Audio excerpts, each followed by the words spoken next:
Laurent Oberton, blacklisté dans pas mal de médias. Hein. Alors son livre s'arrache, il sort aujourd'hui, mais déjà sur Amazon, etc. C'était lui qui avait théorisé la France orange mécanique. Je ne sais pas si vous connaissez la saga qu'il a écrit. Premier tome, c'était Le jour où tout s'embrase, Le temps des barbares, et aujourd'hui c'est Guérilla, fiction ou anticipation. On va en parler. Alors quand on vous lit, on entend parler de guérilla, de possible effondrement, donc d'un monde qui pourrait basculer. Alors la question que j'aimerais vous poser est toute simple. Est-ce que l'effondrement dont vous parlez, que vous redoutez assurément, est-ce qu'il est à venir ou est-ce que nous y sommes déjà finalement? Est-ce qu'il est commencé à bas bruit? Donc est-ce que l'effondrement que vous redoutez, que vous annoncez, nous y sommes ou nous y serons? Pour moi, on est déjà quasiment dedans, en fait. Le quasiment compte ici on a un pied et 4 orteils, je dirais, dans cette réalité qui est parallèle parce que elle est médiatiquement écartée, pudiquement écartée de la représentation qu'elle mériterait. Mais elle est là au quotidien. Je faisais des signatures hier, j'ai eu beaucoup de policiers qui sont venus me voir et qui m'ont dit à quel point, enfin ils me le disent depuis des années et des années, à quel point c'est intenable. Leur quotidien est un enfer. Ils se font insulter du matin au soir, il n'y a plus aucun respect de la police parce qu'il y a un sentiment d'impunité de ces criminels endurcis qui est vraiment complet. Et ils sont, ce que constatent les policiers, ces noyaux criminogènes sont tellement éloignés des principes de civilisation basiques qu'il paraît impossible de réconcilier ces deux mondes. Et que donc malheureusement les seules solutions d'après ces policiers sont des solutions de fermeté, de mise à l'écart de la société pour éviter des dégâts, parce qu'on en est là, on n'en est plus à trouver des techniques de prévention. On est plutôt, c'est un jeu de massacre et on essaie d'éponger les dégâts aujourd'hui. Guérilla, et finalement c'est une trilogie qui décrit la guerre civile en France. Est-ce que c'est de la science-fiction? Est-ce que c'est de l'anticipation? Voire un cri d'alerte, parce que ce sera ce qui nous guette si justement nous n'arrivons pas à résoudre ce problème de violence systémique que vous dénoncez depuis votre premier livre. C'est un peu tout ça. C'est vrai que là on voit par exemple depuis quelques semaines, on a dans les lycées parisiens, ça s'étend d'ailleurs un petit peu, même en province, on a une sorte de guérilla sans motif apparent contre les forces de l'ordre. Certains revendiquent le port de vêtements islamiques, d'autres non, pas spécialement, c'est juste comme ça. Et on voit des affrontements, des batailles rangées dans ces lycées avec les forces de l'ordre. On voit ça tous les soirs dans les grandes cités sensibles, pour telle raison, pour tel trafiquant interpellé, pour tel de règlement de compte. On voit dans les rues donc ces individus ordinaires qui sont agressés de manière épouvantable, sans motif particulier. Et cette réalité est déjà là. Et ce que je veux dire avec Guérilla, c'est que si on continue à ne pas regarder, eh bien on aura un embrasement, on aura un incident comme ça s'est produit en 2005, impliquant la police, et il y aura des morts. Je sais pas ce qui peut se passer. Et le pays face à ça n'aura pas de réponse. L'État sera comme il l'était en 2005. D'ailleurs, sa seule préoccupation sera pas de bavure. Surtout, il faut pas jeter d'huile sur le feu. Il faut qu'on fasse profil bas, pas de vague, comme on dit. Et ça devrait se calmer tout seul. Mais sauf que si ça ne se calme pas tout seul, si des actes terroristes viennent se greffer à ça, bien ça ne peut que très très mal finir. Parce que les citoyens pourraient se révolter, selon vous. Vous dénoncez beaucoup l'apathie des Français. Oui. Est-ce qu'il peut y avoir finalement un retour du refoulé? Moi, j'ai un peu de mal à croire à ça, à cette révolution populaire citoyenne. Malheureusement, j'ai plus l'impression qu'une anesthésie lourde prédomine, en tout cas pour la plupart de nos compatriotes. Nous recevons Laurent Oberton, que vous connaissez peut-être parce que son nom est connu. Il avait écrit était-ce un ouvrage prophétique? Je ne sais pas. La France orange mécanique. C'était en 2013. En tout cas, l'expression a fait florès, la France orange mécanique. Et là, vous publiez. Alors, c'est un roman qui, évidemment, est un roman à clé, toujours. C'est quoi l'histoire, au fond? C'est la mort d'une civilisation, la mort d'une société, l'effondrement d'une France avec des communautés qui s'affrontent? C'est ça, la thèse? C'est à peu près ça, oui. C'est un effondrement, une descente de police dans une cité, donc qui va dégénérer. Un policier va perdre son sang-froid. sang-froid et va tuer des jeunes trafiquants, la cité va s'embraser, les autres vont suivre, et l'État en 3 jours va s'effondrer. Donc c'est un petit peu 2005 au carré. Enfin, déjà, une réaction sur cette situation de l'Ocean Viking, c'est quand même... c'est pareil, est-ce qu'on doit en penser? Il n'y a plus de mots, quoi. Si on pense trop, on met fin à ces jours, là, parce que c'est absolument... on a un condensé d'à peu près tout, comme ça, qui nous est offert, et moi, ce que j'avais dit, c'est que dans un pays où on a encore, par exemple, le sens de l'honneur, on se plante un sabre de combat plusieurs fois dans le ventre quand on est Gérald Darmanin. Et lui, là, non, il est toujours là. Enfin, tout est normal. C'est un délire vraiment continu. Et on a atteint un tel degré qu'ils doivent être très heureux. Ils doivent se dire, de toute façon, on leur a fait ça, on leur a tout fait. Il y a eu Lola, il y a eu absolument tout. Ils ne font rien. Donc, pourquoi est-ce qu'on se remettrait en cause? Pourquoi on arrêterait une stratégie qui gagne, puisqu'il ne se passe rien?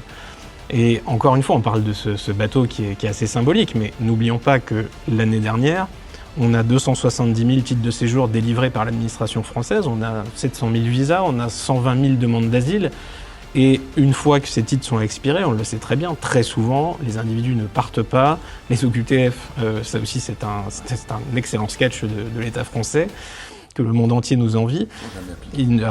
Alors, il paraît que ça arrive des fois, mais en tout cas, la proportion, Macron avait demandé 100% à ses ministres, et tout le monde s'en fout, et on voit très bien que ça n'a pas lieu. Et ça dure depuis pas quelques mois, ça fait des années et des années que ça dure.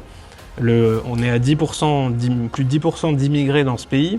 C'est un record historique absolu. 12% de descendants directs d'immigrés, donc les enfants d'immigrés.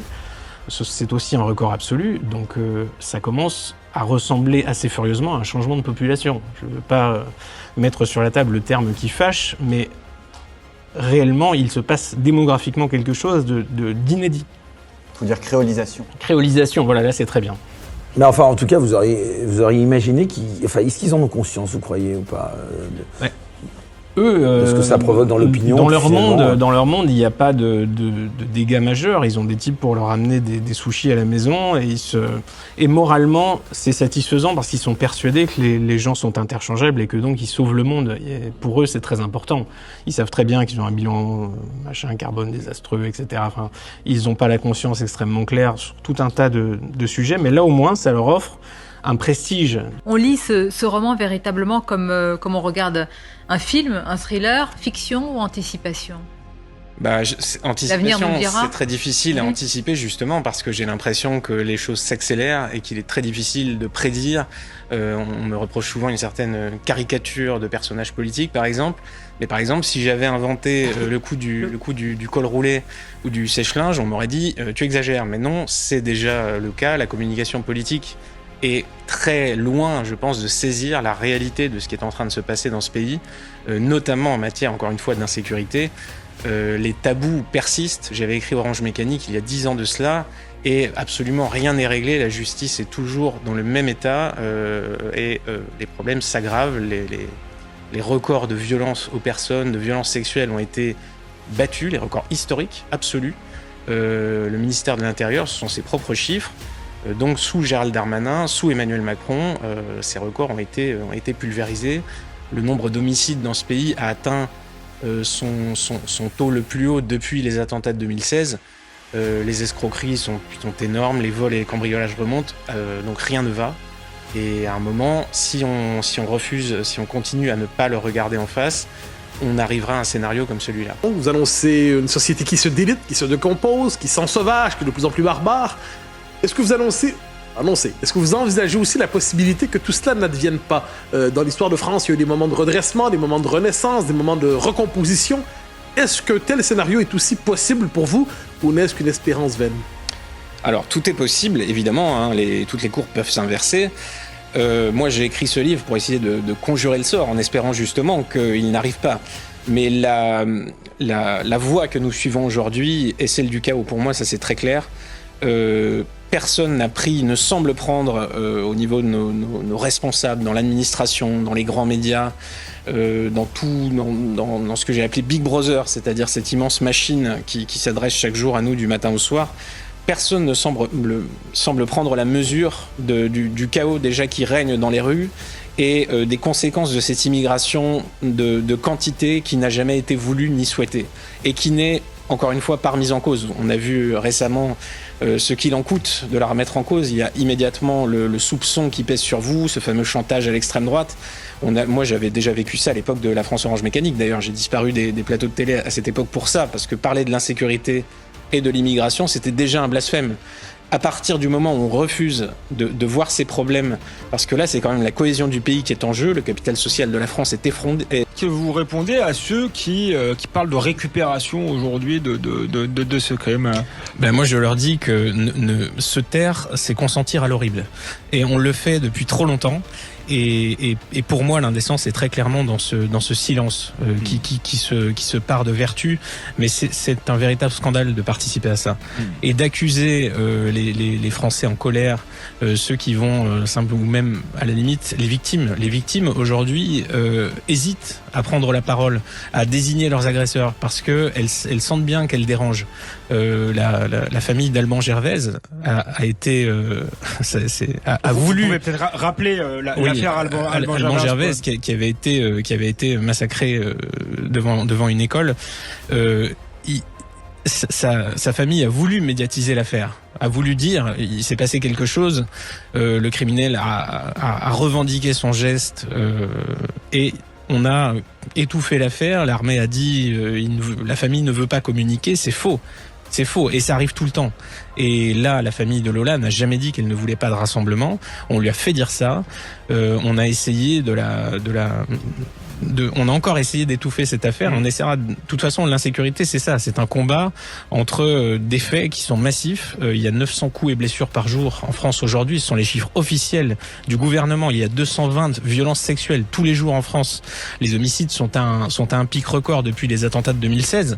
Et tout ça passe quasiment inaperçu. Bon, je rappelle quand même que vous êtes essayiste, vous êtes journaliste, vous avez fait un travail de criminologie, sur les médias, sur le multiculturalisme, et la vraie question au fond que posent nos sociétés. Et c'est pour ça qu'il faut savoir si on est pour l'intégration, pour l'assimilation ou pour le communautarisme. Est-ce que sur un même territoire, des sociétés multiculturelles, une société multiculturelle peut vivre? Voilà. Et je me souviens avoir lu un papier de Pierre Brochand dans le Figaro il y a quelque temps qui disait ça n'arrive jamais. C'est-à-dire que le multiculturalisme c'est une belle idée, mais ça ne marche pas. C'est-à-dire qu'il y a toujours un moment où les communautés s'affrontent et il y en a une qui gagne sur l'autre. Ça ne peut pas cohabiter l'une à côté de l'autre. C'est ça, au fond, la question qui est posée parfois à notre société. Et moi, je n'ai pas la réponse à cette question. Sinon que l'histoire nous montre que le modèle assimilationniste est peut-être plus efficace pour vivre ensemble que d'avoir des gens qui ne partagent pas les mêmes valeurs, si j'ose dire. Oui, je pense que c'est assez largement des questions de quantité. On peut assimiler à dose homéopathique, à mon avis, sans trop de problèmes. Mais là, on parle plus de petits chiffres, on parle de millions d'individus, de cultures très différentes. Et la grande majorité sont assimilés, ou en tout cas intégrés. Une majorité des immigrés ne pose pas de problème. Une grande majorité même. Oui, une majorité. Une grande majorité, je ne sais pas, je reste assez prudent. Mais la majorité des problèmes de délinquance de ce pays est le fait d'individus issus de l'immigration. C'est un fait aussi. Et donc ça pose des problèmes très sérieux, qui, à mon avis, sont fortement sous-estimés et minimisés la plupart du temps. Alors, il y a deux alternatives possibles dans votre scénario, disons ça comme ça. Soit la figure du chaos, c'est-à-dire une forme de décomposition avec un encadrement, une supervision administrative minimale, donc la figure du chaos, ou l'établissement local de nouvelles souverainetés qui ne disent pas leur nom. Des territoires qui soit sont soumis à la loi des caïds, soit à des gangs, soit de l'islam radical. Donc, est-ce que, d'après vous, les deux scénarios sont tout autant possibles, ou est-ce que l'un conduit à l'autre? On constate déjà que c'est un petit peu le cas aujourd'hui. Dans certaines cités, ceux qui vont se faire justice, on l'a vu récemment à Nantes par exemple, ceux qui vont trouver les coupables, ceux qui vont mener leurs enquêtes, ceux qui vont appliquer une sanction, et pour le coup qui sera évidemment barbare et criminel, eh bien ce sont les habitants de ces cités. Aujourd'hui, ce sont eux qui font la loi dans certains ensembles, et où les policiers ne vont plus, ou alors quand ils y vont avec un dispositif énorme et repartent aussitôt et n'y restent pas. Et ces milieux qui sont imperméables à la justice, à l'ordre républicain et même à la société française dans son ensemble, sont hors de contrôle aujourd'hui. Et c'est déjà un système de justice parallèle, de loi parallèle qui échappe complètement à la République. Ça, il ne faut pas se leurrer là-dessus.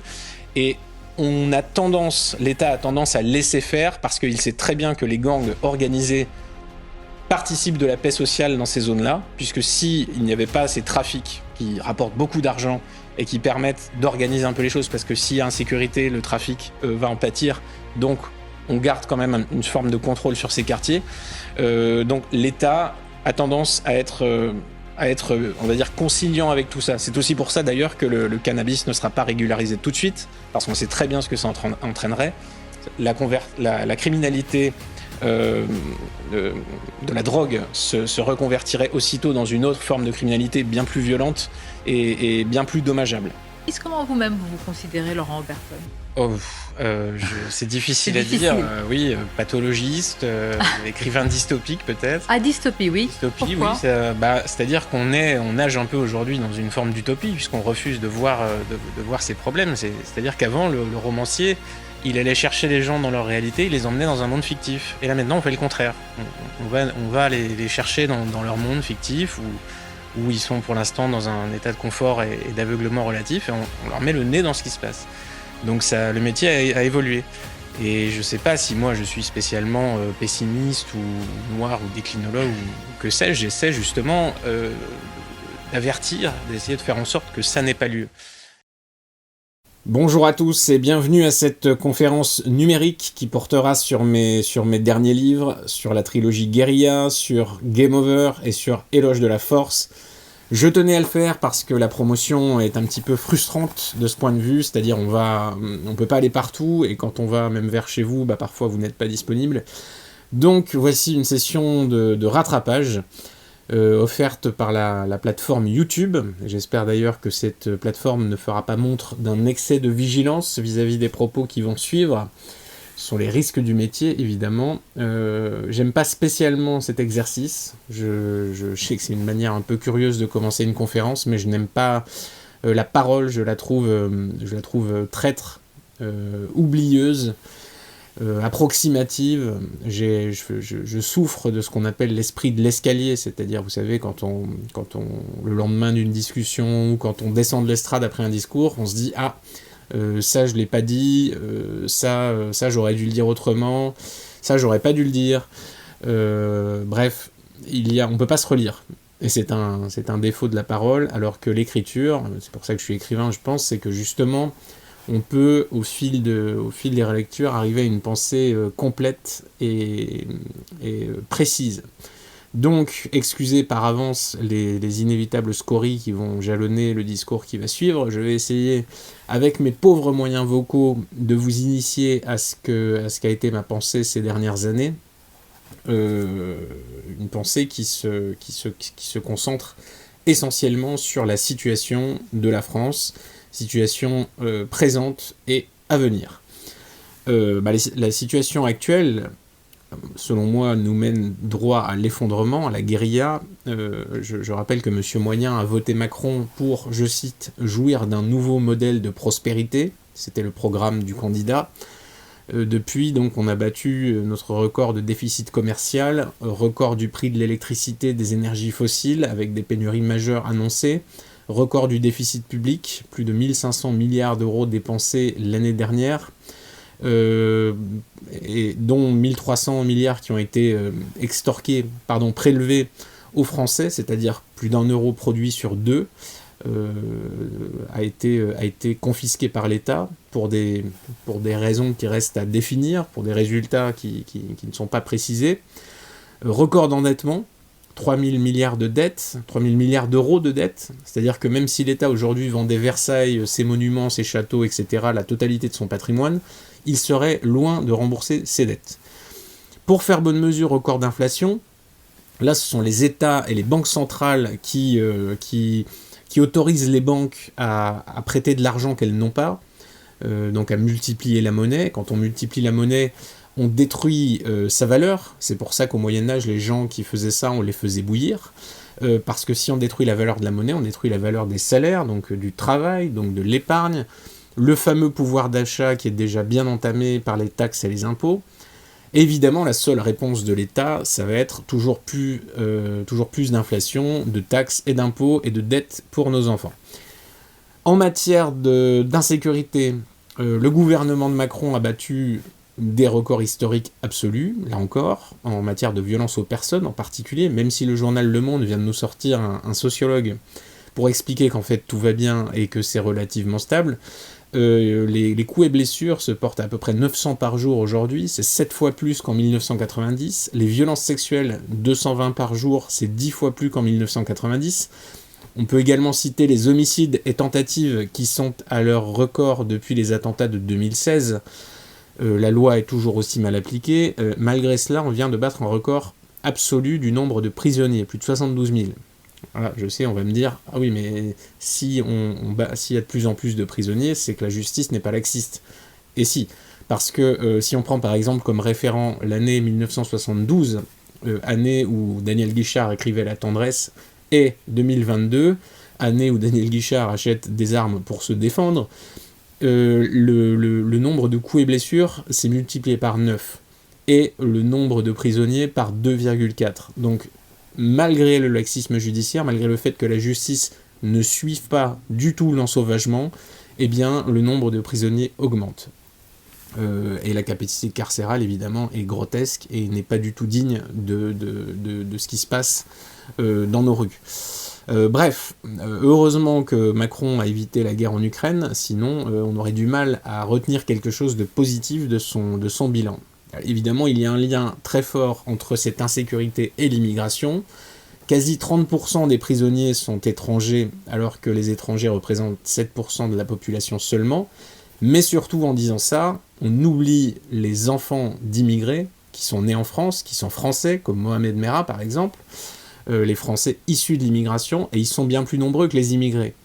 Donc quand on les ajoute à nos petits calculs, l'un dans l'autre, les 2/3 des crimes et délits sont commis par des individus issus de l'immigration. Immigration qui par ailleurs bat aussi tous les records. Record de titres de séjour délivrés, record de demandes d'asile, du nombre d'OQTF délivrés et non exécutés.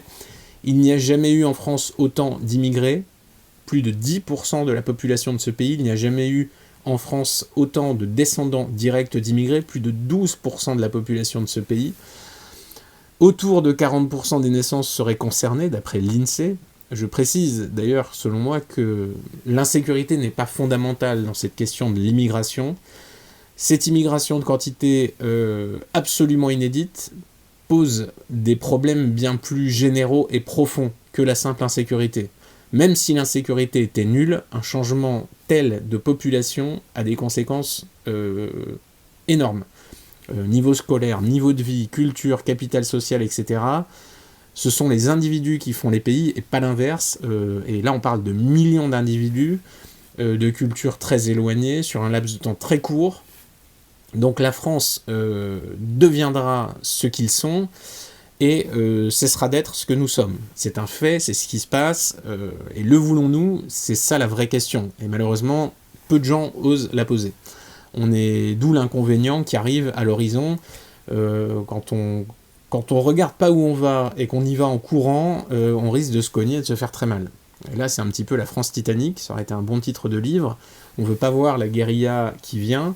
Il y a une inertie très profonde de la machine, des chargés de communication qui prétendent nous gouverner et qui nous endorment avec leurs discours et qui, eux, ne peuvent pas se dédire, par exemple, sur le vivre ensemble, puisque ça fait des décennies qu'ils nous le vendent comme le paradis sur Terre. Le virage serait un petit peu trop grand. Donc on continue à mentir et à dire que c'est formidable, ça va aller. Macron l'a fait encore très récemment, l'immigration, la France a toujours été une terre d'immigration, enfin bref, ce laïus habituel.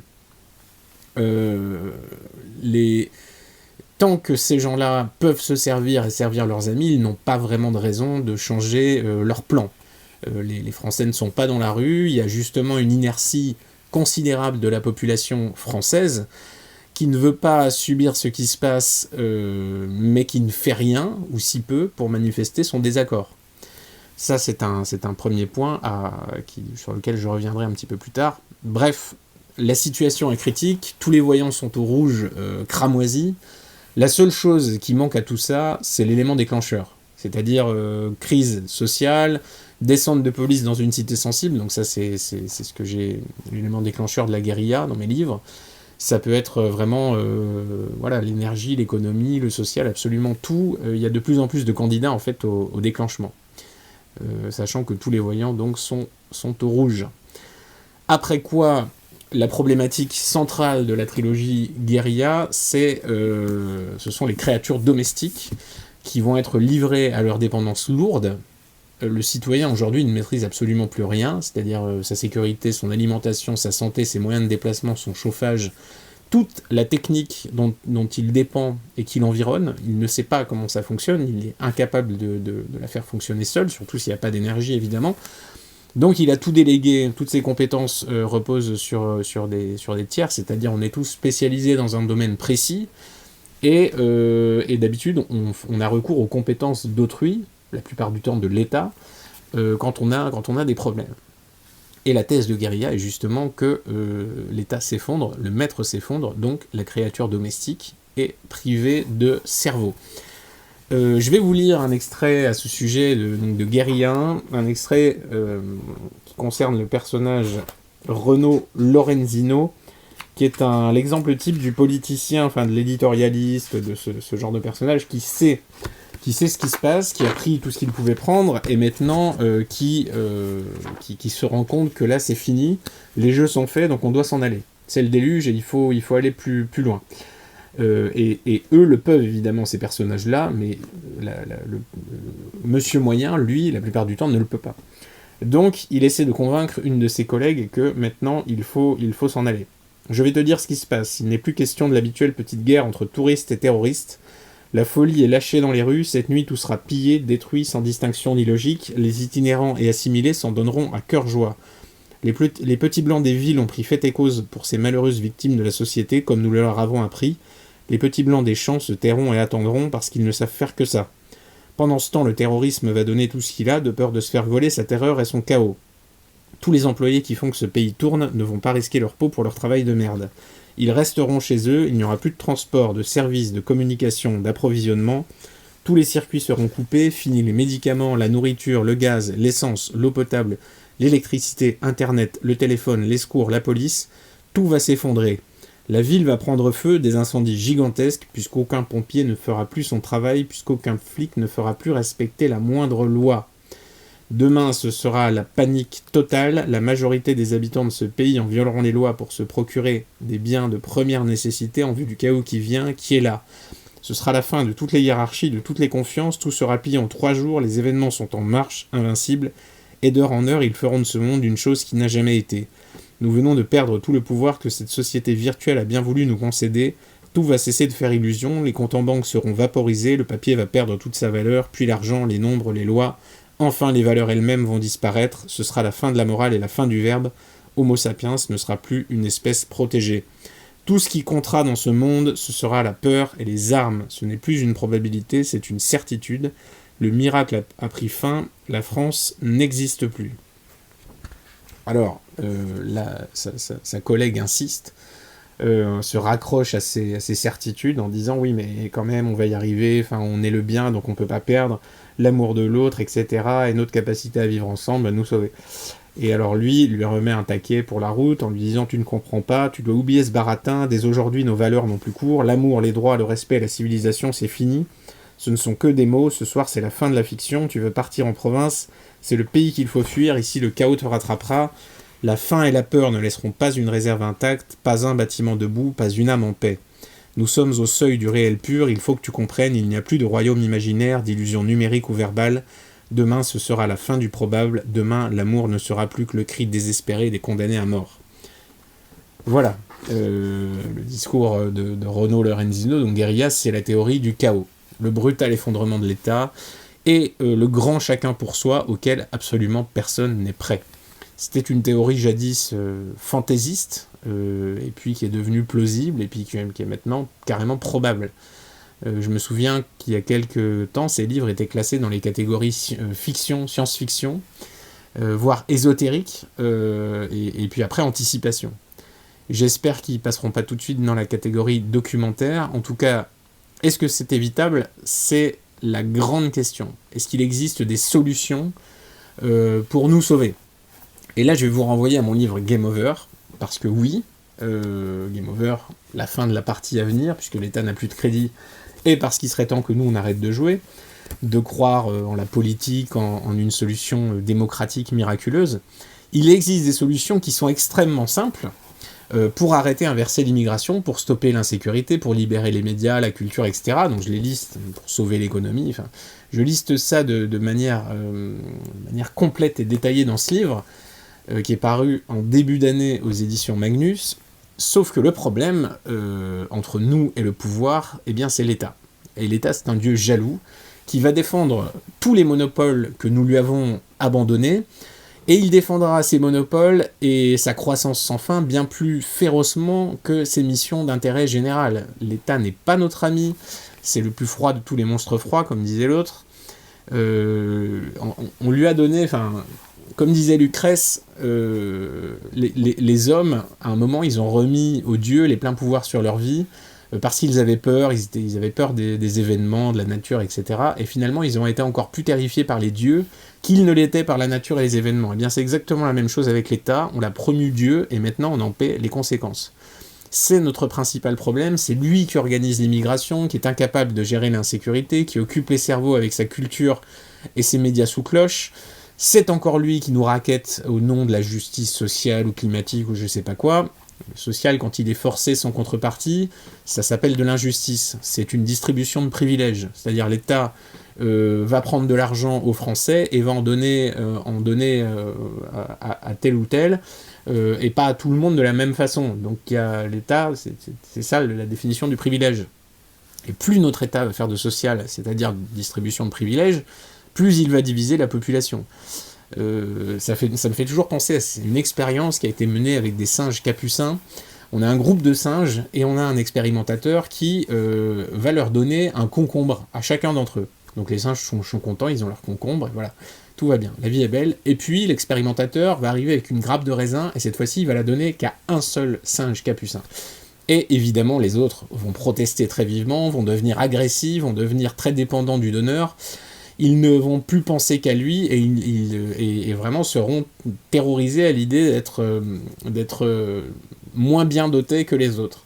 Et ils en voudront toujours plus. Et donc l'expérimentateur est devenu leur dieu et leur enfer à la fois. Et c'est exactement ce qui se passe avec l'État, chacun veut sa part du cadavre, on voit qu'il y a des impôts à se partager, que ceux qui parviennent à bloquer le pays, à avoir des moyens de pression assez forts, à se constituer en corporation, parviennent à tirer profit de l'État. Donc tout le monde se dit, ce serait dommage de ne pas jouer, parce que si on ne joue pas, évidemment, on perd. Alors, soyez tranquille, l'État vous prendra tout, il n'y aura plus du tout de raisin pour personne, et je ne sais même pas s'il restera quelques concombres à la fin. Bref, c'est pas notre ami. Les seules missions qui pourraient justifier son existence, la sécurité, le contrôle des frontières, c'est-à-dire les missions régaliennes, elles sont en jachère. Au lieu de ça, il est devenu le super parasite de notre travail. Ça, il n'y a aucun problème là-dessus. En niveau fiscalisation, fiscalité, il est extrêmement efficace. On peut lui reconnaître ce mérite. Il s'est arrogé en plus le monopole légal de notre morale, de ce qu'on doit penser, de la manière dont on doit le penser, de qui détient la vérité et qui n'est pas légitime pour prétendre à la vérité. Donc il s'est octroyé comme ça un monopole sur nos âmes, sur notre destin, et le citoyen moyen, le pire dans tout ça, et qu'il en redemande. La créature domestique ne voit pas qu'elle n'a aucun pouvoir, que le pouvoir nous prive de pouvoir, et qu'il empêche même l'application de la loi, puisque il en a le monopole, et s'il n'applique pas, il va défendre son monopole, c'est-à-dire vous ne pouvez pas vous faire justice vous-même, oui mais vous ne rendez pas la justice, oui mais vous ne pouvez pas le faire vous-même, et donc le citoyen est totalement pris au piège. Il a été désarmé physiquement et mentalement. Vous voyez d'ailleurs, là il emmène avec une docilité assez stupéfiante les armes de collection, de pépé, de machin qui étaient sur l'armoire. On lui demande, l'État demande les armes, il amène les armes à l'État, il les rend. C'est un bon citoyen. Il se dit pas que certains, la criminalité organisée notamment, eux ont des armes, et eux évidemment se foutent complètement de respecter les lois, et pourquoi seuls les individus les plus dangereux de ce pays auraient le droit d'être armés, ça c'est une vaste question, qui montre, à mon avis, qui l'État tient pour ses réels adversaires. Il espère, donc Monsieur Moyen, qu'un nouveau président, lui, va le sauver, une révolution, je sais pas quoi, et il attend. Voilà. Ça, c'est Monsieur Moyen, et c'est un grave défaut. Au lieu de déclarer illégitime le maître qui a failli, il attend toujours tout de lui. Il imagine Monsieur Moyen, que sa propre force dépend de celle de son État. Il se dit, si l'État est fort, je suis fort. Alors, c'est vrai, sa force dépend de celle de l'État, mais pas comme ça, pas comme il l'imagine. En réalité, plus l'État est fort, plus l'État est devenu fort, plus lui, Monsieur Moyen, il est devenu faible. Et c'est pareil pour le pays entier. Et plus Monsieur Moyen va voter pour encore plus d'État, plus il va renoncer à ses responsabilités, à son cerveau, à ses compétences, et moins il sera propriétaire de sa vie. Et c'est pourtant ce qu'il va continuer à faire avec acharnement. Vous savez, moi ça me fait toujours penser à ces types aux machines à sous qui sont complètement fous, addicts et tout ça, et qui continuent en se disant ça va bien finir par tourner. Et qui sont complètement dépendants du truc et qui ne voient plus rien d'autre et qui sont aliénés par la machine à sous. C'est exactement la même chose. Les gens sont complètement aliénés par cet état. Et donc ils vont continuer jusqu'au grand feu d'artifice final, la guérilla. Et même si par miracle il n'y avait pas d'effondrement brutal, il serait simplement dilué dans le temps, nous irions gentiment vers le Brésil et l'Afrique du Sud et les lendemains qui chantent.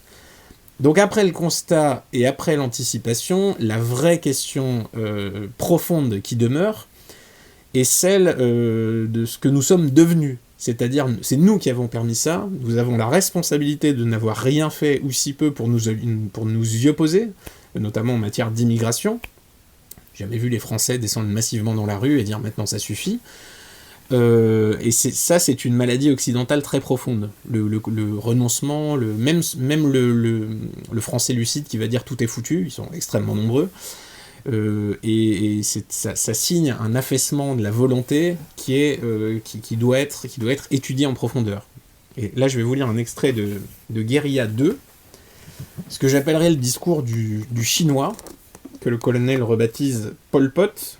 Le colonel, évidemment, se méfie beaucoup des Chinois, vous verrez pourquoi dans le livre.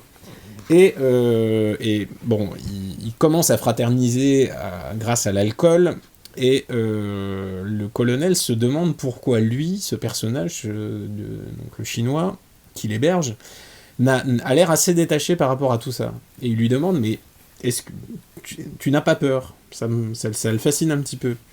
Et là, le Chinois, pour la première fois, va se lancer dans une tirade pour lui répondre. Pourquoi devrais-je avoir peur ? Je n'ai pas d'enfants et je n'ai pas besoin de vivre parce que les miens ont fait 1000 millions d'enfants. Personne ne peut rien contre cette quantité. Je ne suis qu'une brique dans un mur, une maille de tapisserie, et moi mort, mes descendants seront encore là. C'est pour ça que je n'ai pas peur. Vous, les Blancs, devriez avoir peur. Mais vous êtes fous alors. Vous êtes vieux et vous ne faites plus d'enfants. Vous croyez que cette arme qui vous aide à mieux dormir va vous sauver, parce que le colonel a une arme avec lui, mais moi je ne le crois pas, si les vôtres ne sont plus là, vous ne serez pas sauvés. Une république n'a d'avenir que les enfants de ses femmes. Vous les Blancs, tirez votre gloire de vos idées, vous en oubliez de vivre, et vos idées vont vous tuer, et vous brûlez ceux qui vous en avertissent. Le mélange dont l'idée vous rend si fier empoisonne votre peuple et va vous anéantir. Vous allez disparaître, vous dissoudre dans ce que vous êtes, dans ces autres que vous croyez sauvés. Votre race est orgueil, elle porte sa mort, dans ses entrailles technologiques, dans le gouvernail de ses idées, elle est ce navire titanesque qui défie nature et Dieu, puis sombre et se perd à jamais. Je crois que l'Occident hurle et s'agite vainement comme un nourrisson abandonné sur le rivage avant la marée, et nous, dans 1000 ans, nous serons toujours là, nous aurons vu, comme le sage, les cadavres de nos ennemis passés. Tôt ou tard, tout se dissoudra dans notre nombre et notre unité. Alors peut-être que demain vos soldats viendront encore vous sauver, que vos médecins et vos marchands adouciront la fin de votre vie, mais au fond, je crois que votre race est finie, déprimée par sa frénésie, étouffée par sa supériorité. Vous n'avez plus les armes pour cette vie, et peu à peu vous y renoncez. Voilà, donc le discours est totalement déprimant. C'est évidemment une référence au Yalou de Paul Valéry, et c'est le constat de notre faiblesse, de ce refus des ambitions, de la force, de transmettre la vie et d'assumer les responsabilités élémentaires. C'est-à-dire on avait le poids de l'héritage ancestral et on l'a jugé trop lourd pour nous, le fameux fardeau de l'homme blanc dont parlait Kipling, Et eh bien, on a décidé de s'asseoir et de poser le fardeau et d'arrêter là. Donc c'est la France vasectomie, la France agenouillement, la France aplatissement. C'est en quelque sorte un suicide moral généralisé. Donc il y a évidemment des raisons externes à cela. Il y a le conditionnement médiatique, la culpabilisation massive, le dressage des âmes domestiques. Et c'est pas un terme gratuit, c'est-à-dire nous sommes, les hommes, réellement des animaux domestiques. Nous sommes domestiqués nous-mêmes avec la société, et donc nous sommes extrêmement sensibles au schéma récompense-punition par rapport au maître. Le maître, c'est le groupe, la plupart du temps, la société, l'État, mais la plupart du temps, notre groupe de pairs suffit. Et on a donc la punition ultime, ce serait l'exclusion, l'abandon, qui était synonyme de mort pour l'animal domestique, et la récompense, ce serait d'être vénéré, d'avoir un bon statut, d'être reconnu par ce fameux groupe. Donc c'est comme ça que fonctionne Big Brother, on a envie d'être perçu comme quelqu'un de bon. Donc le progressisme nous offre une bonté, une supériorité morale à bas coût. Si vous dites « la diversité est une richesse, pas d'amalgame, etc., les slogans qui ont été suggérés, qui ont été installés dans votre crâne par le régime comme des slogans publicitaires, eh bien, même si vous êtes très médiocre, pourvu que vous teniez ces bons discours, vous pouvez vous croire un petit peu au-dessus de la mêlée. Quitte, c'est même recommandé de prendre à contre-pied le sens commun, par snobisme de classe en quelque sorte, c'est-à-dire oui Robert lui il dit ça mais moi je suis au-dessus de lui, je peux pas être aussi bas que la populace. Et c'est exactement comme avec l'art contemporain, quand on fait semblant de dire je sais pas, vous avez une banane sur un tabouret renversé, vous dites c'est formidable, la profondeur incroyable, c'est tellement et c'est exactement la même chose en disant le vivre ensemble c'est une chance, c'est une richesse et machin, c'est-à-dire moi j'ai une sensibilité supérieure pour le comprendre et vous n'avez pas ça, vous êtes un primate, vous êtes un peu un con. Et comme l'identité est la base de notre existence, celle qui nous fait être reconnus par un groupe, on doit adopter l'intégralité des particularités du groupe en question, c'est-à-dire ses codes, sa morale, son langage, sa culture, enfin tout ce qui va avec. Donc on doit se conformer à lui. Et si par exemple vous êtes, je sais pas, un progressiste, vous prendrez tout ce qui va avec, l'éco-anxiété, le féminisme, l'autogestion, les droits des personnes LGBTQ+, machin, les racisés, vous voudrez sauver les rescapés en Méditerranée, vous voulez redistribuer l'argent du capital à l'infini, etc. Et tant que le réel ne mettra pas vos projets en défaut, tout ira bien. Et même encore, quand la valeur de l'identité de substitution, puisque comme on n'a plus le droit d'être simplement un Européen, ça c'est très mal vu, c'est très mal, il faut être un flagellant, il faut s'excuser de vivre, donc il faut adopter une morale profondément anti-européenne, et comme cette identité de substitution elle est souvent supérieure en valeur aux faits, eh bien les faits même ne doivent pas la remettre en question, c'est le propre de l'idéal. L'idéal il est là pour nier les faits, justement, pour nier le réel. C'est sa raison d'être. Donc on se dit, le progressiste, il vaut mieux de temps en temps se faire tabasser, faute à pas de chance, que de renoncer à ce misérable embryon d'existence qui fait qu'on est reconnu par son groupe. La diversité est une richesse, etc. Donc pas d'amalgame, même si ça nous arrive à nous. Et ça, c'est un processus qui est quasi inconscient, les individus vont trier automatiquement, vont se mentir à eux-mêmes en permanence en éliminant de leur réflexion tous les faits qui ne vont pas renforcer leurs idées, leurs croyances. Alors il faut bien comprendre là-dedans que la bonté, elle est toujours intéressée. C'est-à-dire Bill Gates, quand il prétend sauver tous les pauvres du monde avec ses fondations machin, il s'achète de la réputation. Mais alors François Ruffin aussi, je sais qu'il a une cote de sympathie étonnante, mais grâce à sa générosité ostensible, mise en scène, eh bien il investit dans sa réputation aussi, donc dans son pouvoir. L'humanisme, c'est une hypocrisie sociale généralisée. Ça n'a jamais été que cela, il faut bien en avoir conscience. Il ne faut pas se faire d'illusions sur la nature humaine, parce que si on n'a pas la réputation, on n'a pas l'influence, donc on a peu d'existence. D'où le chantage permanent à l'extrême droite, ça c'est le versant punitif, c'est un chantage à la mort sociale, on veut faire de vous quelqu'un de négligeable, quelqu'un qui n'aura pas la moindre audience et donc plus la moindre existence. La diabolisation, c'est une atteinte à la réputation. Vous êtes le mal, on va vous désigner, vous exclure, vous ostraciser, et on va demander à vos amis, est-ce que vous voulez désolidariser de cette personne, comment vous pouvez rester avec lui, attention, enfin c'est vraiment cordon sanitaire, vous savez. Donc vous allez perdre vos proches, votre situation, etc. Et c'est donc la peur historique la plus forte de l'animal domestique. Donc c'est pour ça que tout repose sur ce fameux chantage à l'extrême droite. C'est pas tellement différent du dressage d'un chien ou de la punition d'un enfant. Le gamin qui va faire une connerie, on lui dit « toi tu vas au coin, tu files dans ta chambre, tu exclus de la vie ». Un bannissement temporaire évidemment, mais qui est très significatif sur le plan psychologique. Alors c'est là que nous, on devrait prendre du recul. Nous ne sommes pas ni des chiens ni des enfants, a priori, et ces gens ne sont pas nos parents, ni nos maîtres. Donc ceux qui me disent que je suis d'extrême droite, en général, pour eux, l'extrême droite commence déjà à François Bayrou, donc il faut raison garder. À Moscou, à la grande époque, j'aurais été leur vipère lubrique, et c'est tout simplement, l'extrême droite, c'est une étiquette infamante qui est censée m'excommunier, m'exclure du dialogue. On cause pas avec l'extrême droite, enfin machin, etc. Mais moi, je le suis déjà excommunié, donc je m'en fous un peu, et je parle librement, et évidemment, le chantage ne s'adresse pas aux âmes perdues, votre serviteur, mais au public.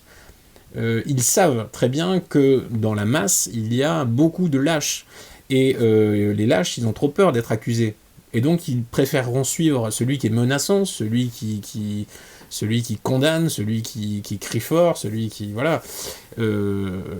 tient le bâton. C'est exactement comme quand on effraie des gamins avec l'histoire de Barbe Bleue ou je sais pas quoi. Mais moi je parle aux adultes, chacun son public, je leur laissons-leur les lâches, il faut s'intéresser qu'aux forts, qu'aux esprits un petit peu résistants, ceux qui ne se laissent pas intimider par des grands mots et des pantins. Donc même si évidemment c'est pas toujours facile, ça c'est cette perspective comme ça de pouvoir se marquer des points socialement en lynchant les autres en groupe, une foule anonyme, et on va faire tomber des notoriétés, un petit peu comme les Lilliputiens, donc Gulliver, vous voyez, on fait tomber ceux qui sont plus grands que nous, c'est l'enfant qui va écraser les châteaux de sable qui sont mieux réussis, et ça va exciter des vocations, il y a des meutes de vigilants qui pourront comme ça avoir exercer leur violence sociale, leur violence même parfois physique, verbale en tout cas, et qui peuvent comme ça venger leur médiocrité sur d'autres. Donc ça c'est une offre fantastique. Et c'est la méchanceté du rachitique dont parlait Nietzsche, et l'État, la communication, le conditionnement va légitimer complètement cette agressivité, l'indigné du réseau social, etc. Et pour eux, ça leur donne une sorte d'objectif permanent, c'est-à-dire ils ont une vie de merde, mais là ils sont un petit peu au-dessus. Ils peuvent faire partie de celui qui sanctionne, de celui qui tient les âmes. Donc ils sont plus du côté des chiens de berger que des moutons. Donc ça pour eux c'est une promotion sociale inespérée. Donc la clé évidemment face à cette inquisition antiraciste, c'est de s'en foutre. Mais encore une fois, peu y parviennent. Nos contemporains sont largement esclaves de leur peur. Ils ont leur situation, leur carrière. Il y a un système de conditionnement qui est quand même le plus puissant et efficace de tous les temps. Ça on peut pas leur enlever. C'est-à-dire jamais il y avait eu une telle technologie, une telle expertise dans la manipulation mentale, qu'avec ce règne de l'écran, ce règne du matraquage partout, enfin on ne peut absolument pas y échapper. Et en plus, on a régulièrement des victimes, justement des exemples qui sont donnés à la foule, c'est-à-dire on va choisir un déviant, quelqu'un qui va déraper, machin, et son procès public sera fait, et on va montrer à la foule ce qu'il en coûte de dévier. Et la foule, évidemment, ne se sent pas les épaules, et en tuer un pour en intimider 100, c'est un vieux principe très efficace. Bref, nous sommes donc confrontés à ça, cette menace sociale permanente, la puissance de frappe de Big Brother, et évidemment la lâcheté de nos pères, qui auront tendance à se réfugier derrière le maître. Et nous voilà donc confrontés à un dilemme galiléen, socratique, c'est-à-dire, doit-on agir en fonction de ce qui est juste, ou en fonction du risque social que ça implique. Et attention, parce que l'histoire n'aime pas les lâches, donc réfléchissons bien, même s'ils sont majoritaires, et lâches on les tous un peu en plus, on peut tous faire mieux, y compris moi, y compris mes plus fervents supporters, qui lisent mes livres et qui vont regarder cette vidéo, mais comme pour s'en divertir, et ils feront rien de plus. Donc j'ai un peu l'impression qu'on a atteint le fond de la dépression immunitaire. On est dans l'état dans lequel les animaux sont vaincus par leurs rivaux, c'est-à-dire ils sont écrasés par le poids des choses, ils sont inondés de cortisone, la testostérone n'est plus au rendez-vous, et perte de confiance, de fierté, d'indépendance, de contrôle.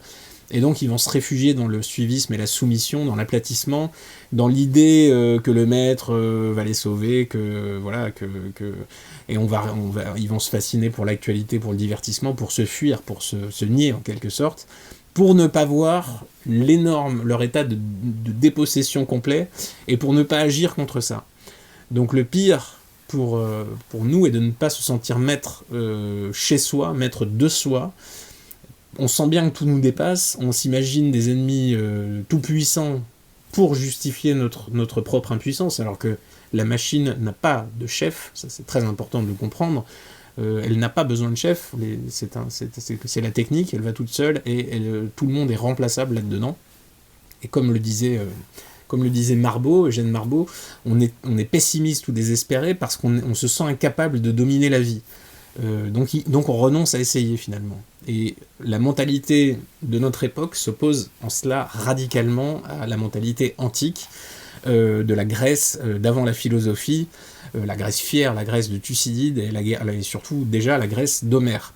Vous vous souvenez de la guerre de Troie, je ne vais pas vous refaire le récit. Les Grecs assiègent Troie pendant 10 ans et à la fin Troie tombe et les Grecs s'emportent dans l'ivresse de la victoire, et ils vont commettre des massacres épouvantables, des pillages et des sacrilèges. C'est l'hubris, et ça, dans la mentalité grecque antique, c'est pas bien, il faut pas rompre l'équilibre. Donc ils sont punis par les dieux, et Ulysse, par exemple, va mettre 10 années de plus pour rentrer à Ithaque, chez lui, et retrouver Pénélope. C'est l'Odyssée, et entre autres épreuves adressées à Ulysse par les dieux, il y a l'île de Calypso. Il se retrouve sur l'île de Calypso, île paradisiaque, où tout est abondance, avec une nymphe superbe qui est amoureuse de lui. Donc Ulysse, il devrait être heureux, mais non, parce qu'il pense au sien, il pense à Pénélope, il pense à sa mission.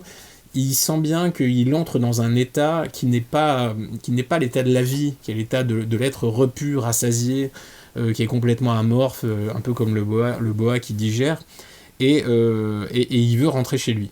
Il veut continuer à vivre. Mais Calypso, elle veut le garder auprès de lui. Alors, elle va lui faire une offre, et elle va lui offrir l'immortalité. Si tu restes à mes côtés, tu ne seras plus immortel. Et Ulysse va refuser, parce qu'il préfère une vie de mortel réussi à une vie d'immortel raté. Et ça, c'est vraiment très fort. Et c'est déjà chez Homère, hein. Là c'est la source de notre culture, c'est la première pierre de l'évangile de la force, et l'Occident est là-dedans déjà. Et en plus dans l'Odyssée, il y a aussi cet autre épisode intéressant où Ulysse il va retrouver Achille aux enfers.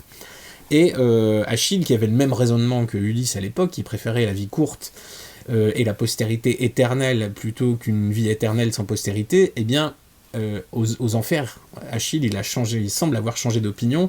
Il dit qu'il préférerait vivre et servir le plus misérable des hommes plutôt que de régner ici sur des ombres. Et même ça ne va pas faire changer Ulysse d'avis. Et d'ailleurs, Achille va se contredire un petit peu parce qu'il dit quand même qu'il souhaite la gloire pour son fils, donc qu'il connaisse un sort similaire au sien. Et là, on est dans la mentalité grecque, dans toute sa splendeur. L'admission complète des réalités, la force pour elle-même, le refus de la fuite, du bonheur au-delà, du transhumanisme, etc. Mais malheureusement, n'est pas Ulysse qui veut. Je vais vous lire là un extrait de Guérilla 3 autour du personnage de Cédric, un personnage commun, monsieur tout le monde,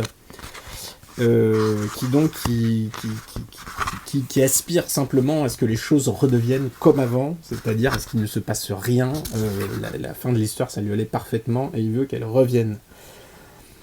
Poussé à bout, contraint et forcé, il avait défendu sa liberté, son mode de vie, son droit à la tranquillité, sans réfléchir en suivant le mouvement. Un effort littéralement surhumain qu'il espérait ne plus jamais connaître. Tous les regards croisés ici, sur cette autoroute, toutes les conversations entendues disaient cette même volonté. Il avait fallu pour réveiller cette foule une rupture spectaculaire, accablante, plutôt que l'habituel pourrissement progressif que tous préféraient ignorer. Chacun espérait ne jamais plus revivre une telle convulsion, quitte à redevenir un peu lâche et indifférent, juste un peu pour profiter de la vie, juste assez pour ajourner les problèmes sans défausser sur ceux qu'on élira et végéter. Oublier que dans l'ombre, ces problèmes s'accumuleront encore et finiront par éclater de nouveau. Telle était la créature domestique, faite de routine, de fuite et d'oubli, ne rêvant que de se perdre dans la fourmilière humaine, se faire rouage de l'ingénierie, se tapisser l'esprit de bêtises manufacturées, brandir bien haut son conformisme, gagner de quoi se récompenser de petits objectifs, s'étourdir de sa came numérique. Nul autre but à cette vie que la friandise sous toutes ses formes, la dissolution tranquille, plutôt que les solutions douloureuses. Voilà, donc à l'inverse d'Ulysse, à une vie de mortel réussi, les gens comme Cédric, comme Monsieur Tout-le-Monde, ils préfèrent la vie d'immortel raté. Ils sont bien dans leur jour sans fin, dépourvus de sens, c'est-à-dire c'est un petit peu leur éternel retour quotidien, tout ce qu'ils veulent c'est que ça dure, courir pour rester à la même place. Pourquoi ? Ça ils savent pas, parce qu'il n'y a pas de but, et il y a même un oubli du but, il y a un oubli de l'interrogation, de la réflexion sur soi. On cherche dans la fuite, le divertissement, la consommation, à ne surtout plus s'interroger sur le sens des choses, de la vie, des éventuelles finalités, la métaphysique, etc.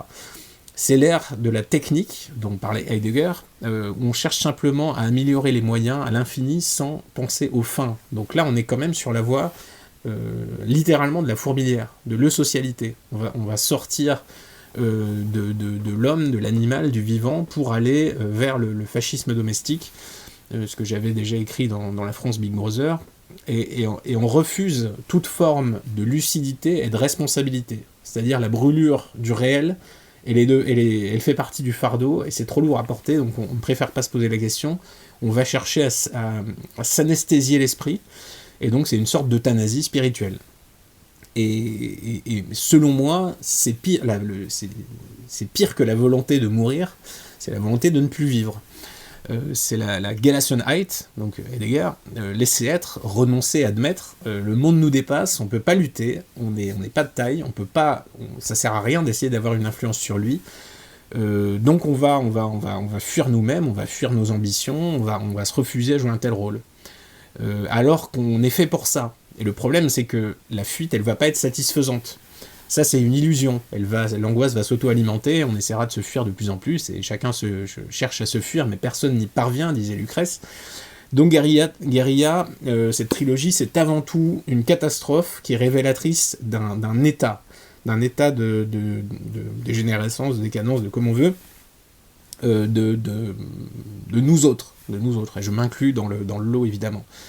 Je pense que personne n'est complètement au-dessus de ses responsabilités. Pour conjurer le sort, il faut éviter le pire, il faut lui faire face. Il faut agir à la place de ceux qui n'agissent jamais. C'est pour ça que si on se met en tête que ce combat que nous menons, c'est le dernier, comme le suggère le sous-titre du livre, alors oui, ce sera le dernier. Il y aura plus après, puisque nous ne serons plus là. Il faut se battre toujours. Et même si on n'a jamais le monde voulu parfait, il faut évidemment se battre pour essayer. C'est ça le sens de la vie. Et là, je vais vous renvoyer à mon livre « Éloge de la force », et au domaine des solutions individuelles, qui sont nécessaires quoi qu'il se passe, qu'on aille à l'effondrement brutal ou dilué, si on veut reconquérir le pays, il faut reconquérir les esprits. Renverser la culture dominante, conquérir une minorité activiste déterminée qui va saisir l'histoire, puisque c'est toujours comme ça que ça se passe. Ce ne sont pas les foules qui font l'histoire, les foules subissent absolument tout, ce sont des petits groupes d'individus qui peuvent infléchir le destin des nations. Et même si on ne réussit pas, si on ne parvient pas à sauver le pays, eh bien au moins on se sera augmenté à titre individuel. Nous, on vivra mieux. Donc quoi qu'il arrive, ça vaut le coup d'essayer. C'est une sorte de pari de Pascal très temporel que je propose dans cette théorie, que dans tous les cas, il faut essayer. Et donc comme vous le verrez dans ce livre, il s'agit de s'augmenter, d'acquérir de l'influence, une force d'entraînement, en commençant évidemment par se désinhiber, par briser la peur, par désapprendre la lâcheté. Nous avons tous été lâches, il nous arrive de l'être encore très régulièrement, il suffit de songer aux dernières 24 heures ou 48 heures et vous verrez que vous allez vous dire ça, mais j'ai fait ça, j'aurais dû faire ça, j'aurais dû dire ça, pourquoi j'ai pas eu le courage de m'affirmer, enfin bref, c'est à l'infini. Donc Éloge de la force, c'est un contre-dressage à l'esprit critique, à une résistance mentale, parce qu'évidemment, il faut dénoncer l'ennemi, il faut montrer son conformisme stupide et sa dangerosité, mais ça suffit pas. Il faut proposer une offre alternative, crédible, une information libre et à haute valeur ajoutée. Donc il faut investir l'espace, il faut aller partout, fournir ce contenu attractif, et c'est à ça qu'il faut travailler pour déverrouiller les âmes, pour leur offrir mieux, ou au moins aussi bien que la concurrence. Et la concurrence, c'est Big Brother, c'est énorme. Donc il est urgent de s'y mettre. Donc chacun doit y réfléchir et trouver des solutions à sa mesure pour faire avancer les choses, ne serait-ce que dans son quotidien à lui. Parce qu'on me demande très souvent, que faire après mes conférences, mes signatures, machin, oui, le constat, d'accord, mais qu'est-ce qu'on fait? Et le simple fait de poser cette question à quelqu'un, moi, ou n'importe qui d'autre, c'est très révélateur de la situation. C'est-à-dire, on est lucide par rapport à ce qui se passe, mais on ne trouve pas quoi faire, et on attend d'un autre une solution. Et bien là, si c'est votre cas, vous faites partie du problème.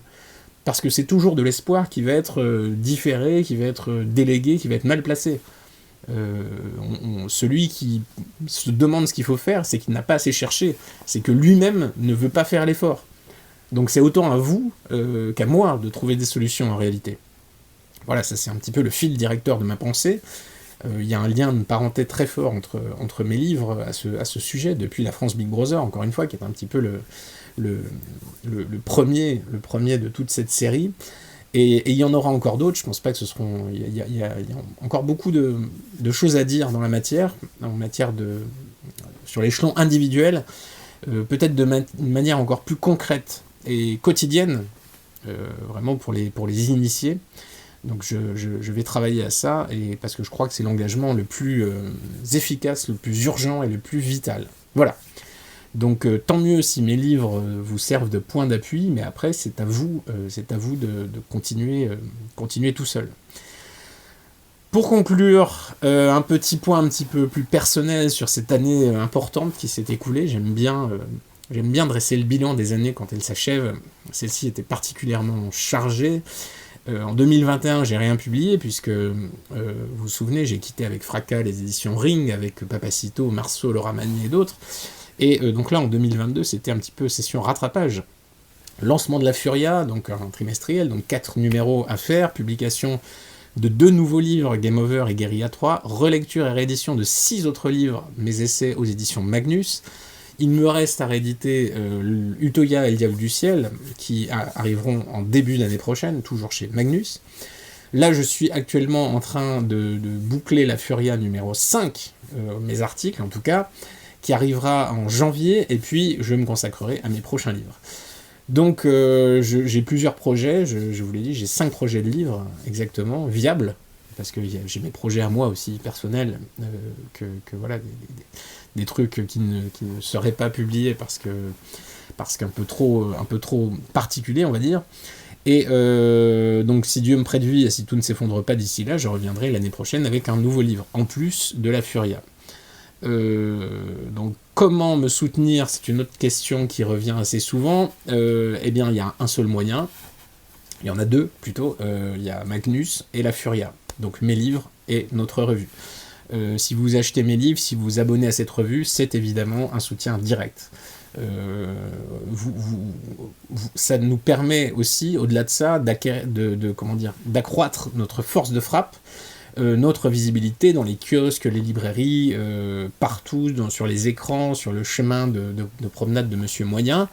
La guerre culturelle, elle a besoin de ressources, et plus vous serez nombreux et fidèles, plus nous pourrons taper fort, réarmer les esprits, devenir un petit peu inamovibles, et ça nous donnera des chances de reconquête. Voilà. Donc passez le message. Si vous êtes abonné à la Furia, n'oubliez pas, c'est important de mettre à jour votre carte bancaire si elle a expiré cette année. N'oubliez pas non plus, sinon l'abonnement ne sera pas renouvelé, ce serait très dommage. N'oubliez pas non plus que Noël approche. Une petite trilogie Guérilla, un petit abonnement à la Furia, ce sont des cadeaux simples et utiles qui font toujours plaisir, ou pas d'ailleurs, ce qui peut être aussi très marrant. Vous avez en tout cas tout ce qu'il faut sur éditionmagnus.fr et lafuria.fr pour faire des heureux. Voilà, n'oubliez pas de vous abonner à cette chaîne YouTube, de partager cette vidéo, de mettre le pouce en l'air et la cloche et machin et tout ce qu'on dit dans ces cas-là, de parler de mes livres autour de vous. Vous êtes mon meilleur média, c'est vous seul qui permettez à ces livres d'exister et d'avoir le succès qui est le leur. Donc je compte sur vous, continuez comme ça. Et je vous dis à très bientôt. Merci à tous.